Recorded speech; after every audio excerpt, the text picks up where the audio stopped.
Over the course of the past year or so, I have found lots of fantastic creatures that I can use in this Halloween-inspired collage. So if you want to see how I connect a cat, a few bats, and some creepy crawly creatures all in one collage, then stick to the end of this video. I'm starting off this collage by gathering my pieces together. At a collage group meet, a fantastic friend shared with me this awesome image of a cat yawning, and though I didn't know what I was going to use it for at the time, I gratefully accepted. Once I had found the pieces I figured would work best, I set to work cutting out the scorpion, which I had saved but not fully trimmed out. So I'm not really sure when this idea of the cat yawning out creatures really came to me, but I can tell you that the idea has been lurking around in my head for a hot minute or two. A big problem I had to grapple with was the fact that this collage was going to be quite large, just given the size of the original objects. And that's not exactly a problem, other than the fact that I really wasn't sure what I was going to do for a background. Ultimately, I decided to pull out my books of William Morris wrapping paper, because I knew that there would be a lot of real estate to fill up, and I didn't have a lot of pieces to pull from.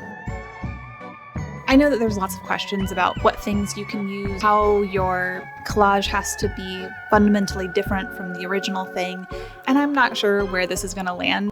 I'm using it as a background, but it always was a background, so I'm not changing the fact that it's a background. I don't know. For now, it's just going to be a nice little collage for my house.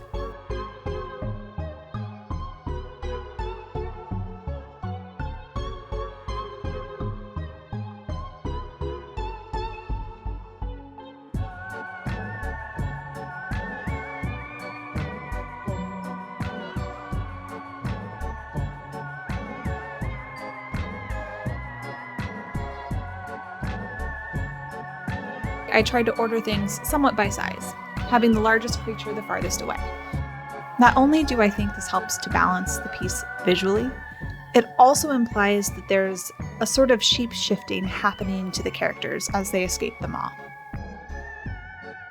Before I share the final result, I just want to say thanks so much for joining me here in the studio today. I really enjoyed having you, and if you like this sort of thing, I hope that you'll subscribe and like to see more. Hey! Yay!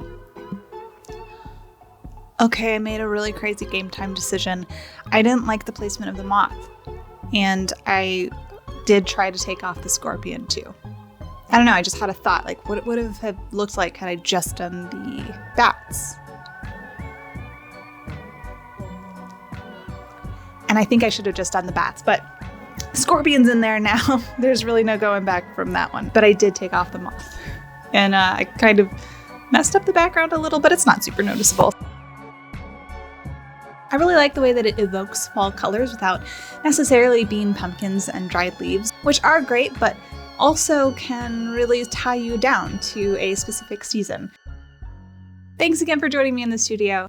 Okay, now get out of here and go make something cool. Bye! Bye! See ya!